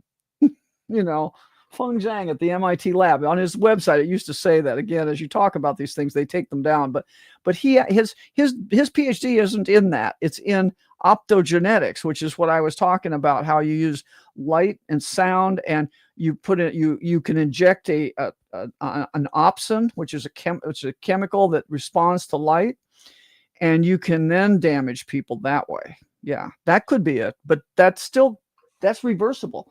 But they tell you, oh, doom and gloom. Oh, it's the Yale guys and the MIT guys. It's gotten into your DNA and you're never going to survive this. And doom and gloom. I just think that is the fear. Don't let fear rule your life. You step out of Babylon. You take responsibility for the mistake you made. Say no. If you believe it was a mistake, repent of that and move on. And now do some things to get out of this. Because we want to all get out together. We don't want to leave people behind, but we can't do it for people. People have to take action on their own regard. And for the love of God, if you're pregnant or if you're anybody, don't take Tylenol. Tylenol is just a bad drug. I haven't taken a Tylenol since 1995. It's increased. They showed an increased risk of dementia when you take Tylenol because it is a brain toxin. Go ahead, Stefanos. I was just going to say to your ice cream comment, don't forget they also recruited hookers and strippers to administer. Oh yeah, that was my favorite. A lap dance for. Yeah. Great stuff. I didn't go for that. No. Okay, that wasn't even tempting. Before we let you go, what can you tell us about wormwood? Where does it grow? Is this something you can grow in your garden? I think you guys could grow it up there because I get 20 below zero, 30 below sometimes here. Wormwood, so there's different types of wormwood. I started this project because a friend of mine in North Dakota makes her own absinthe. And absinthe, that's probably why they outlawed absinthe. Remember the story of absinthe? They said it was psychedelic and Edgar Allan Poe drank it. But it's this beautiful green liqueur. But wormwood got the Nobel Prize, like I say, along with ivermectin got half and wormwood got half. And it was this Chinese herbalist, the only one to get a Nobel Prize for treating malaria better than any pharmaceutical. But the one she was using was called Artemisia annua. That means sweet, they call it sweet Annie or sweet wormwood. Now, I was going to make absinthe. So I got my plan was to have an absinthe garden. I got Artemisia absinthia. But it's also a good anti-parasitic. And I know that from firsthand knowledge, from taking it after I've been using this other stuff and having a huge effect that I didn't have with some of the, it's complementary. It does other things. But I think that if you had to do one thing, that might be it. Because it's very, you'll notice it taking care of stuff. So where can we buy these little plants? Any idea? I sent off for mine, the seeds, but then a friend of mine gave me this one, the absinthia, Artemisia absinthia. But you can look up, get on Amazon, you can find Artemisia is the first word, and then there are different ones, but you want either absinthia or annua. And I will send you a picture of it. Please do. So you'll know what you got. And my bush now, I made a little herb garden. It was like an 8 or 10 foot round thing inside my big garden. It was one of those stand up, like wooden things. And I thought, well, there'll be plenty. I'll put the wormwood down here, and then I'll have some basil and some other stuff, and then the other herbs I need for the absinthe. But this thing has taken over. It's taken over 2/3 of this thing, and it's got because it keeps coming up. I thought it was dead. I was going to pull it out after the first winter, but then it started turning green. And it's got a stem on it now. It's going to be like a tree. It's got a stem like this. It doesn't get real tall, but it's really beautiful. And it's a beautiful plant. You could landscape with it. and eat it. Now it's bitter. I'm going to warn you, it's bitter. I'm okay eating it, but what I do is I eat 3 leaves, and then I go drink something. I can live with it for a long time though. But not Okay, everybody can. so you eat the leaves off the wormwood plant then? Yeah, eat the leaves. Now you can make, again, the way you make absinthe, or this is like the herbalists do, or the homeopaths, which like John D. Rockefeller used. They put it in an alcohol to make a tincture. So I have a picture. Now the other thing is, do you guys have black walnut trees up there? Yep. Okay. The combination of black walnuts, the black walnut husk when it's green, and the wormwood, that is a famous homeopathic treatment that works great for parasites. So in Iowa, my property surrounded. I must have 100 black walnut trees on it. I mean, I just got a lot of trees on this. So I went out when the tree still had some green walnuts on. I got about a dozen of those green walnuts, and I put them in a half-gallon canning jar. Then I went out and I got a quart canning jar, and I stuffed in the Artemisia leaves. Okay, the wormwood leaves. Stuffed it in real tight. And then I got some good Hawkeye Iowa vodka, and I poured it into both of them, and I've got it sitting on my counter. Now the walnuts have turned black now, like they are normally when they fall off the tree. But somebody told me they're still, when you take it out after about 6 weeks of curing in the alcohol to make your tincture, when you take them out, if you crack them, they've got good nuts in them still. So you don't waste anything. It's a good prairie spirit here. Yeah. I thought black walnut was not to be consumed though. Well, I don't know about the actual husk, but the nut's great. The black walnut nut that's my favorite nut in the world. But it's just such time, labor consuming to get it, to pick it out. Yeah. I grew some, personal story. I grew some at my mom's house, and because they were the last ones to go green, she always said they're dead, cut them down. And I had, from 20, I had one that survived. It must have been 30 or 40 feet high. And then she looked at it and says, well, the bark is cracking. This tree is sick. Cut it down. No, that's the well, because I'm going to tell you, you can't stop them from growing. If you just let them drop their nuts and just let them grow from the stuff that hits the ground, you'll have black walnuts everywhere. I got tons, Ed. Just come down. I'll give you all the seeds you want, plant them everywhere, or take cuttings, do whatever you want. I mean, they're pretty trees, and they've got really. I mean, it's a great. You could be an herbalist. You get so many from one tree. But I think this is really, see, if you look, it can't be by accident. Also, I know we're going over time. I don't mean to do that to you, but when you think about it, see, they tried to condemn absinthe. Everything that we know makes a difference. They told us it was either making expensive urine, or it was just conspiracy theory, or there's no evidence for it. That's always a famous one to do. Or they do a study with like vitamin C, and they did a study on Harvard physicians that were admitted to being non-compliant with the study, but then they said it didn't work, and they gave too low doses, and just, I mean, this is what they do. And it can't be by accident. They just are doing it consistently. Vitamin D was shown in COVID because it does a lot of things, not just bone health. But in 1988, I did a review for my orthopedic boards, and we were taught 10,000 units a day to keep your bone healthy for your life. You should take 10,000 international units a day, even in sunny America South, because you still are at an angle. You cannot get enough to do it from the sunlight. So I've done that all my life, and I've given it to my patients. But during that whole period of time, the Institute of Medicine that advises our government is still saying you only need 400 international units a day. Now, in Indonesia, during COVID, they looked at what was the difference between people that came into their hospital and then got well and left, and that was the majority, and then the small number of people that came into the hospital and ended up in the ICU or dead. And then when they looked at all sorts of labs, the number one discriminator was vitamin D level. And it wasn't very high.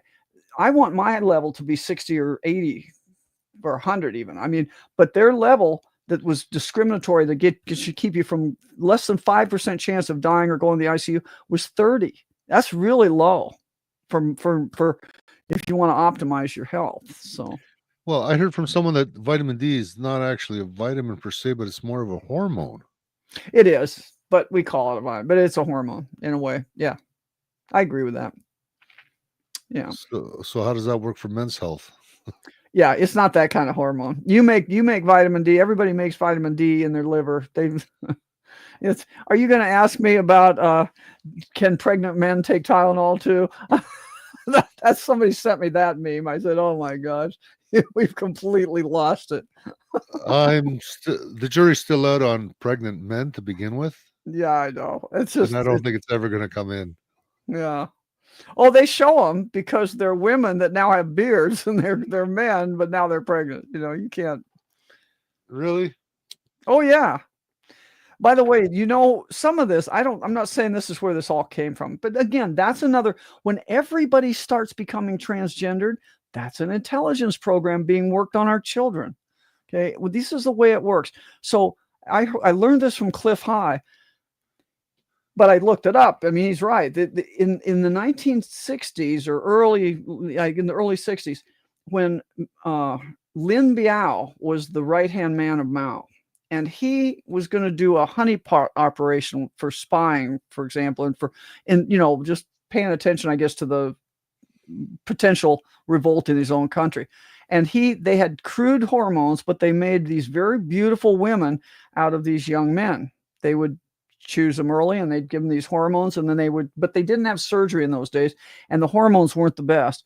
And it worked. It worked, but the problem is that when they were confronted with the reality of who they really were, they became just irrationally angry, and they were murderous. That's what they discovered. So they stopped the program. Gee, isn't that funny how isn't that interesting? Look at all the shootings we've been having lately. Who's been doing it? Yeah, the transgender. Yeah, that was a good find by Cliff High. I didn't know about that. I never was taught that in any history course. But anyways, Dr. Lee, thank you so much for coming on. Yeah, thank you. We kept you way behind the time you promised. An hour and 40 minutes. Wow. Send me the pictures for those. Yeah, I'll send you the wormwoods. And next week, guys, I'll put that. I'll publish that on our show. So if you can get it, and I'll look into where I can get some. I'm gonna want to put some in my garden. Yeah. Black walnuts are easy to get around here. So, and it is effective. It's been used for centuries, hasn't it? Yeah, they've discouraged all the effective treatments in favor of this pharmaceutical made by old Seneca Bill in the petroleum industry. Well, healthy people don't make them any money. Yeah, that's right. So big pharma's not making any money off me. No jabs, no medications. And at my age, I know a lot of people that have got dozens of pills to pop. It's crazy.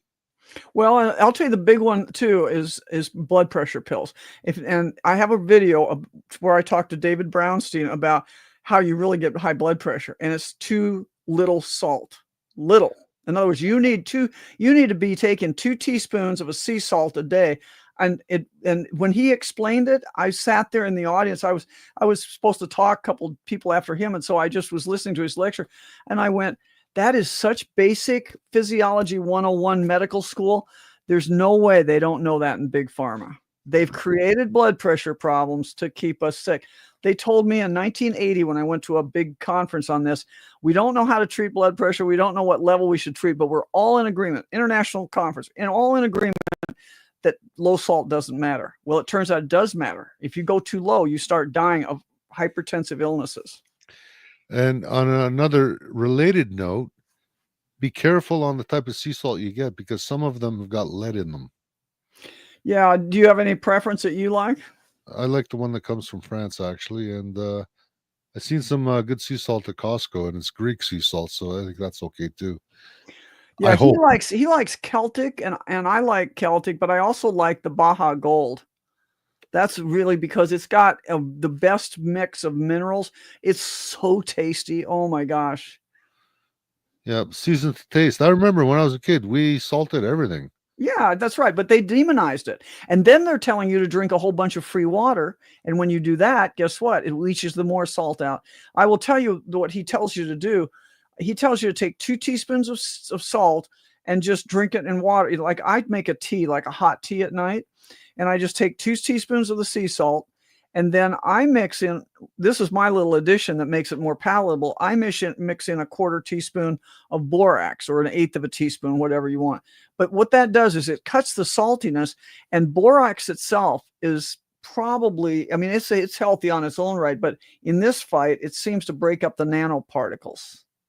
Really? Yeah, that and nicotine. And I tell you, I had yes, that's why smokers didn't go down with COVID. You know, that's another scam. I chew nicotine gum all the time, and it's good for your brain. It's not addictive. Pure nicotine, it's safe nicotine, is not addictive. It's good for your brain. Tons of papers on brain, on function and sharpness with nicotine, but they have done something to the cigarettes to make them toxic. That's the only problem. Now, maybe not in Canada, but when I was in Japan, everybody smoked in the 70s and 80s in Japan, and they weren't dropping like we were. You know, what was going on? So they don't poison the Japanese. They're poisoning us, unfortunately. Well, in the 80s, when I was in former Yugoslavia, cigarettes were dirt cheap, and they'd go out. You'd have to relight a cigarette 3-4 times to smoke the whole thing. Oh, No saltpeter, Ed. That's what keeps them burning, and that's what keeps you not producing too. So is that what they put in there to keep it burning? yeah, on the paper they put saltpeter on it. They don't do it now. They stopped doing it, but but they've got to do something still. If raw tobacco does that, I don't know what they've put in it, because I quit for like 30 years. I quit smoking, and then in 2021, I think it was, or 22, I started smoking again, and I immediately noticed a difference. Immediately. Oh, yeah. Wow. Well, I didn't know about this one. Migraines. Well, I'd go gluten-free right away. Just get rid of the wheat. That I've had extremely good luck. Most people, there's 2 things. It's wheat is very inflammatory to the brain, very bad for the brain. So go gluten-free, and if you're a coffee drinker or eat or drink caffeine in some form, make sure you don't go like a lot of migraines happen on the weekends because people are not taking their normal caffeine because they're not going to work. So you keep your levels. Don't drink it all day long, but when you do drink it, if you have a couple cups in the morning, that's fine. Coffee's actually healthy for you, but you want to you keep it the same level. Don't have it varying where one day you have 5 cups and the next morning you don't, because caffeine withdrawal is the number 1 reason for headache. Well, I got off of coffee when I was in Argentina last winter, because everyone's drinking this thing called yerba mate. Oh yeah, the tea they make from some type of shrub that grows on the ground, and everybody drinks it. It's like it's almost like a religious kind of thing. You like got green tea, and I got off caffeine in Japan by drinking green tea. But after 10 years, I just decided I like a little caffeine to go to the gym. I decided, why am I just why? The reason why everyone's hooked on mate is because it's very caffeinated naturally. Oh, well, there you go. So I'll have 2-3 cups of that in the morning, and if I have 2-3 cups of as much as I hate to say it, Taj Horton's coffee, but that's about it. Yeah. Going from, like, we used to drink a lot of coffee. But just make sure you're not getting the headaches at the lowest, the farthest time from your coffee, because that's a caffeine withdrawal. That means, unfortunately, you got to either spread it out or less of coffee in the morning. The only time I get headaches now is when I'm listening to far left activists speak. I was going to say, oh, okay, I have a solution for time. that too. Turn off the TV. Anyways, thank you, Dr. Lee, for coming on. Hopefully we'll get you on again sometime. And if you're talking to Michael Yeadon, we'd love to get him on our show. Well, me too. I mean, I was on things with him when COVID first started, and then I couldn't find, and I'd email him, but then he dropped off the radar, and I haven't tried to get a hold of him again. So I don't know how. I've got his email. I'll try, but I don't have a way to clearly get a hold of him either. Well, I know he's on X, and I think right now he's in Malaysia. He was down in the Panama jungles for a while. Even Kevin wants to talk to him. Yeah. So, Yeah. anyways, we'll let you go, guys. He's Hang on tight. We got to talk about what's going on tomorrow morning in St. Catharines. Tune in quickly for a couple more minutes. Thanks for coming on. Hey, thank Thank you. you. Most enjoyable show. All right, Stefanos, tomorrow. So there's a alleged pedophile that's been charged several times, multiple times, I should say. Several victims. I can't talk about it because of publication ban, but 9 a.m., courtroom 3, 59 Church Street, St. Catharines. If you're around, show up for 8 o'clock. We'll have a little demonstration out front, and then we're going to be in that courtroom so that judge knows that the public is fed up with this garbage that's going on, and they can see that the public outrage and the public interest in all of these cases, we're making a point of showing up to as many of these predators that we can. We need change to happen, and we have to make change happen. And 8 a.m. 8 a.m. to be at the courthouse. Yes, St. Catharines Courthouse. Do you have the address? 59 Church Street. In St. Catharines, 8 a.m. Yeah. So you don't think it's going to be a long one, right? No, it'll probably be a short one, maybe a CPT or a JPT, and it'll just schedule for the next date. But it's important that the judge sees that there is interest from the public there. So if we can fill that courtroom, that's great. It has huge impact on the judge that sits or the JP that sits on that day.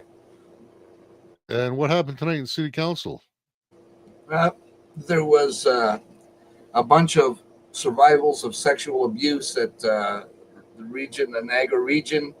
There were 2 motions brought forward, another one for homelessness and mental health, which tied in, and drug addiction, which also tied into survivors of sex crimes and addictions and all sorts of stuff.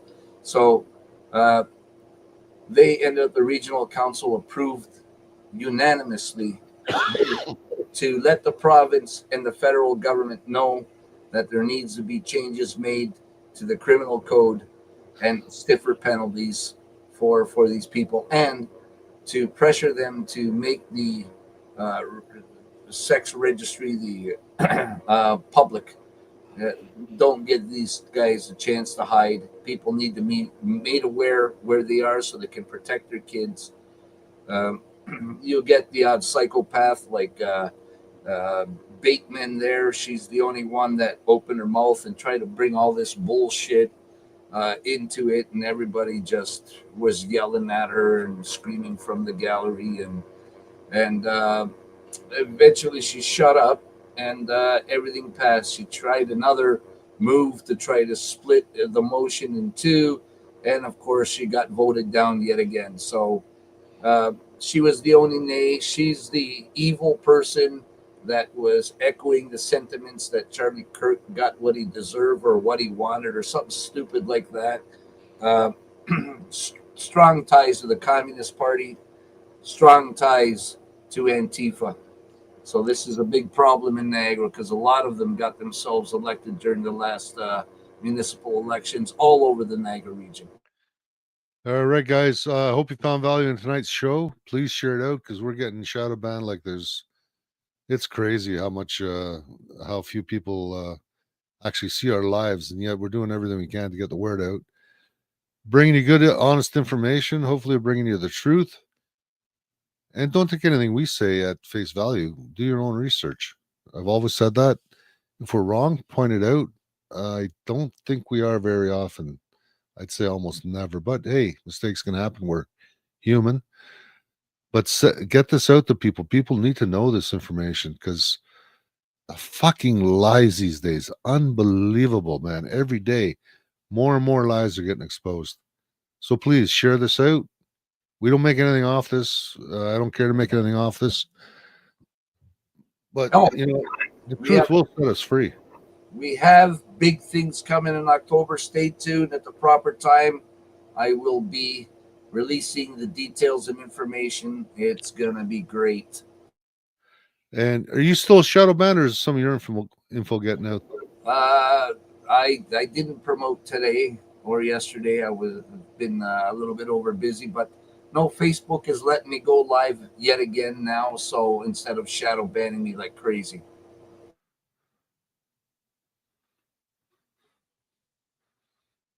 Okay, here's one quick question for you before you shut her down. Why do they need verification from the public, and why does the public need to pressure the law to change? It's common sense. Well, it's not verification. It's they are our public servants. All government are public servants. All levels of government have a duty of care to the people in order to protect people, to keep us safe. And when you have parties like the Liberal Party and you have parties like the Progressive Conservative Party that are working against the people instead of for them, they're in a little bit of a problem. So the people have to push back to show their displeasure and criticize them and don't elect them.